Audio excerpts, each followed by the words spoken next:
50-й видеоурок по Hayasm. Если в прошлом видеоуроке мы работали с заголовком WAV-файла, то сегодня мы поработаем со звуковыми данными в WAV-файле. Для начала вспомним схему, по которой мы реализовывали запись. Но запись не в файл, а запись с выдачей данных в поток.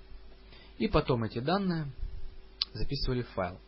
Эта схема была собрана в одном из предыдущих видеоуроков. Вы можете обратиться к нему и посмотреть. Здесь мы только рассмотрим, как работать с теми данными, которые у нас накопились при записи. Они у нас содержатся все вот в этом компоненте Memory Stream и доступны вот с этой точки. Здесь при нажатии кнопки Стоп они просто переносятся в открытый файл. После создания заголовка они переносятся в открытый файл. Сегодня мы попробуем реализовать некоторый эффект. Можно так сказать, да. Эффект.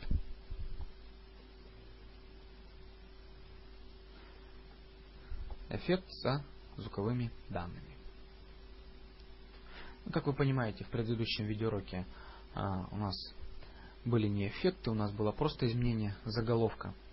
Разумеется, изменение скорости воспроизведения с помощью изменения заголовка это к эффектам, строго говоря, отнести нельзя. А вот сегодня как раз у нас будут именно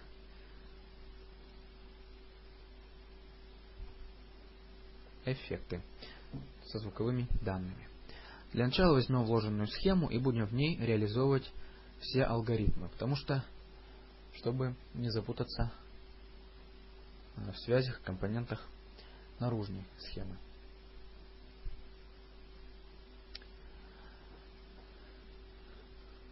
У нас звуковые данные записываются в 16-битном режиме или 2-байтном. Поэтому, можно сказать, единица звукового потока у нас здесь 2 байта. И изменять мы будем именно по 2 байта.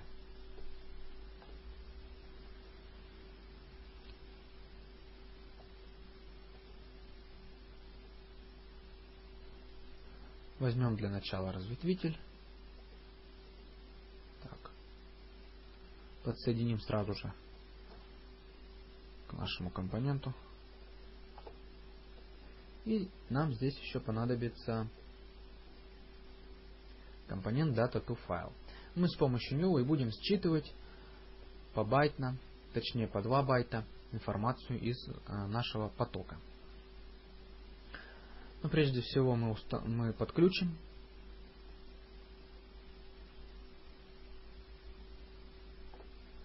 это к потоку компонент и установим позицию указателя в 0. На всякий случай, потому что если позиция указателя будет не в нуле, и особенно если она будет в конце, то естественно мы прочитать не сможем, потому что указатель двигается вперед при чтении или записи. Итак, вот мы установили указатель, а считывать будем с помощью метода doGet. Но считывать нам необходимо по 2 байта, поскольку у нас режим записи 2-байтный, 16-битный. Поэтому мы выбираем тип данных Word, то есть слово. Слово это и есть 2 байта или 16 бит.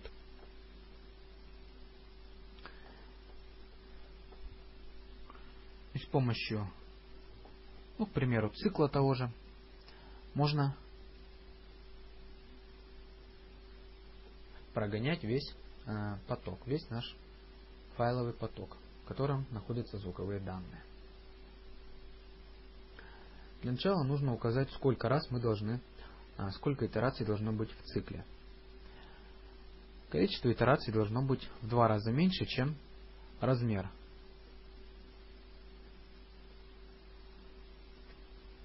файла вот этого потока, размер звуковых данных, потому что мы считываем по 2 байта.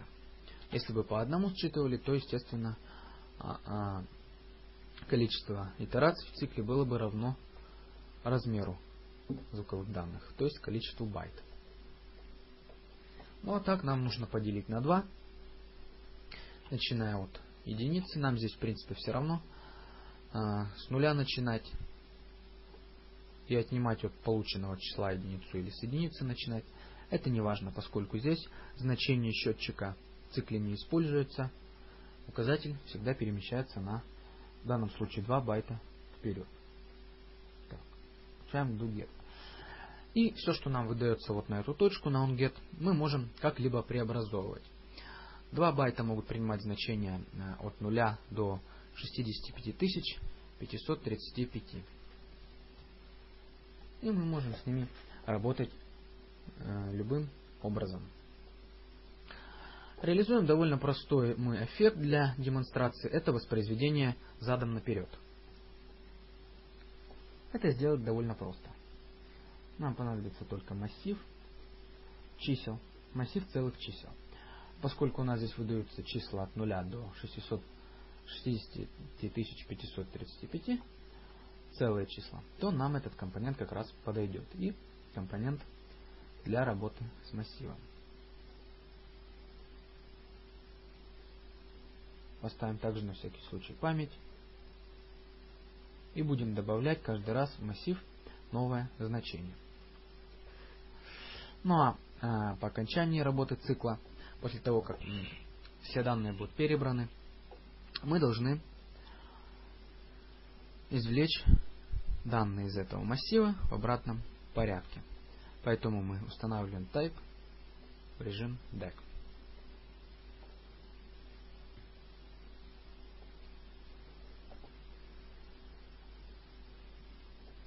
После этого нам также понадобится новый компонент MemoryStream и компонент DataToFile. Извлекаемое значение мы извлекаем его снизу вверх. То есть у нас получается как бы задом наперед, потому что записывали это мы сверху вниз, естественно. И мы записываем данные в звуковой поток. Все, что нам выдается. Ну а уже после окончания вот этого цикла перебора массива мы можем выдавать.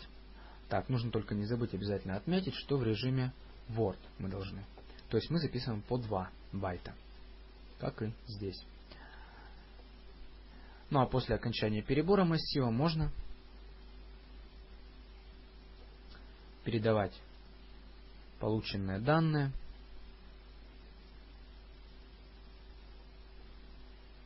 для записи в файл.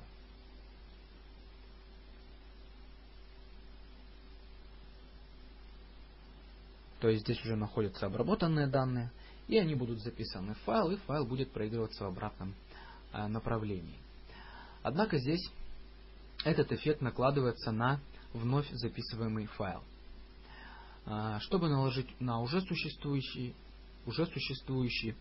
разумеется, нужно его сначала открыть и получить из него данные. Но, как вы знаете, там находится еще и заголовок, а заголовок во файле занимает 44 байта. Поэтому мы должны сначала отсчитать эти 44 байта. Вот мы сейчас это и реализуем. Попробуем сделать. Нам уже запись будет не нужна. И вообще достаточно будет одной кнопки.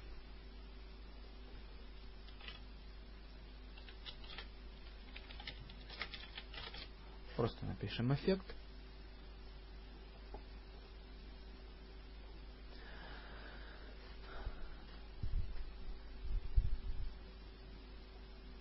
Будем выбирать WAV файл.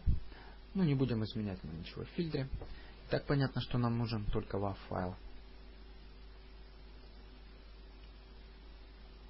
После чего будем открывать файл для чтения.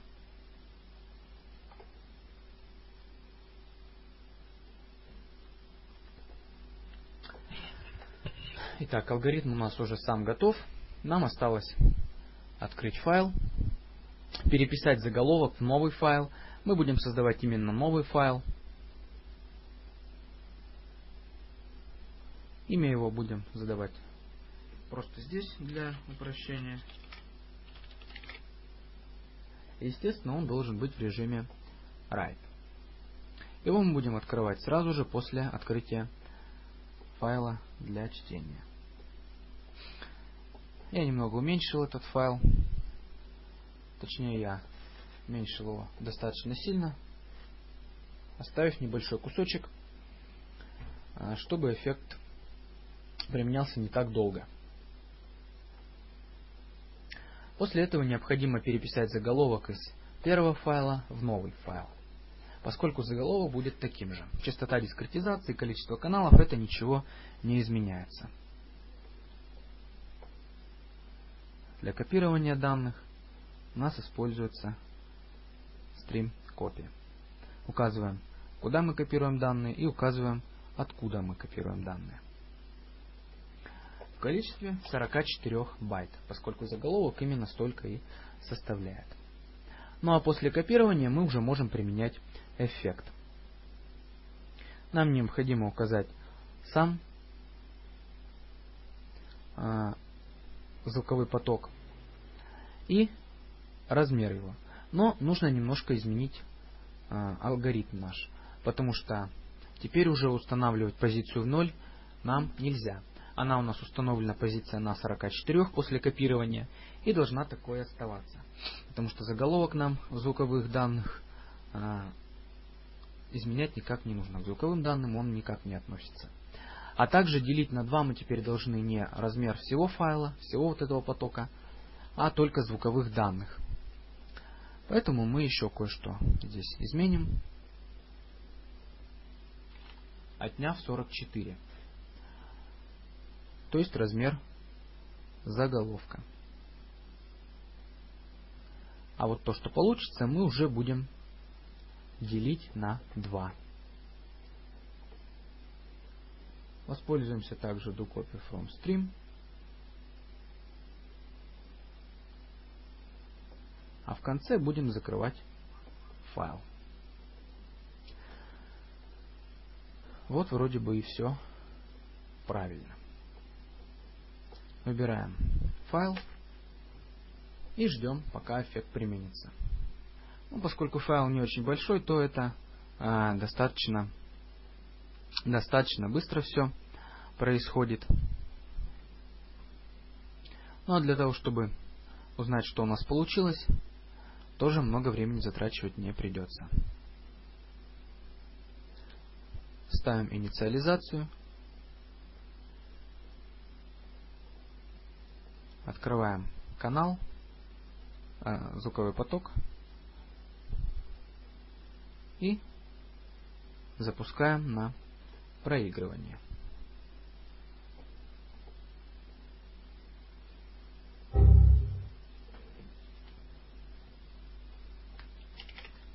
Так, нужно не забывать указывать имя потока, называть этот поток и, естественно, указывать его здесь.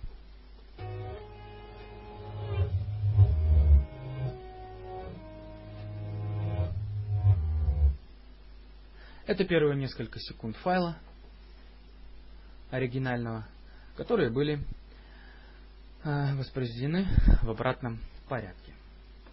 Таким образом можно делать различные звуковые эффекты, используя для этого не только единицу звукового потока, то есть 2 байта в данном случае, ну и, допустим, несколько байт, количество кратное 2, накладывать какие-то преобразования. В общем, это уже ограничено только вашей фантазией.